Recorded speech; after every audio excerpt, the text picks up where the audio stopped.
पूर्व मुख्यमंत्री और विपक्षी नेता भूपेंद्र सिंह हुड्डा ने नीति आयोग और CMIE की रिपोर्ट को लेकर बीजेपी जेजेपी सरकार पर निशाना साधा। कहा कि प्रदेश में बेरोजगारी बढ़ रही है। सरकारी संपत्तियों की पुरानी पेंशन बहाली का समर्थन करते हुए उन्होंने कहा कि सत्ता में आते ही कर्मचारियों की इस मांग को पूरा किया जाएगा।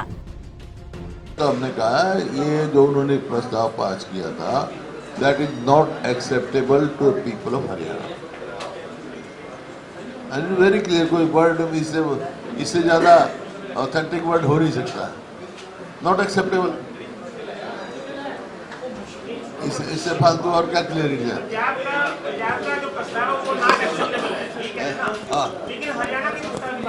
हरियाणा में तो कहा ना हमने, भाई हमारे को चंडीगढ़ हमारा है, इट इज यूटी, और उसमें there are 3 issues, different issues बताए हमने।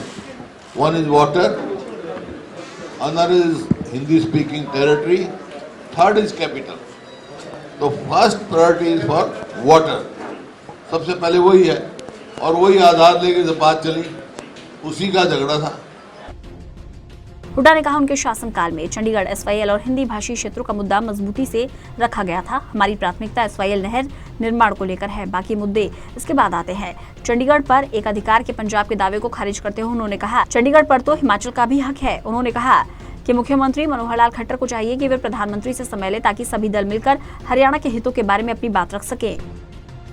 भूपेंद्र सिंह हुड्डा ने कहा कि उनकी पार्टी विपक्ष आपके समक्ष कार्यक्रम चला रही है। हुड्डा ने 24 अप्रैल को फरीदाबाद में विपक्ष आपके समक्ष कार्यक्रम की घोषणा की है। पिछले दिनों प्रदेश कांग्रेस के वरिष्ठ नेताओं की नई दिल्ली में राहुल गांधी के साथ बैठक हुई थी, जिसमें कहा गया था कि सभी को ईगो छोड़कर एक साथ आना होगा। हुड्डा से जब ईगो को लेकर सवाल किया गया तो उन्होंने कहा जिसमें ईगो है वो छोड़ दे, मेरे अंदर तो है नहीं। चीफ मिनिस्टर ने कल कहा, लेकिन मैं शुरू से इस व्यू का हूँ, और मैंने आप बार बार मैंने प्रेस में कहा है, आपको भी याद होगा कितनी बार मैंने कहा है कि ये जो सुप्रीम कोर्ट का ऑर्डर है वो it has already attend the finality, कोई उसमें एग्जीक्यूशन की जरूरत नहीं है। It is only implementation which is to be done by central government, समझे नहीं? और ये इट वाज क्लैरिफाइड, मैंने अपने असेंबली में भी कहा था कल, जब हम राष्ट्रपति को मिले उस समय, प्रणाम को, जब ये फैसला आया सुप्रीम कोर्ट का, राष्ट्रपति जी को मिले थे, हमने समय लिया था, और चीफ मिनिस्टर साहब ने कहा था कि भाई प्राइम मिनिस्टर से मैं लूँगा समय। तो प्राइम मिनिस्टर का समय मिला नहीं, तो इन्होंने होम मिनिस्टर को, हम सारी पार्टियां गए।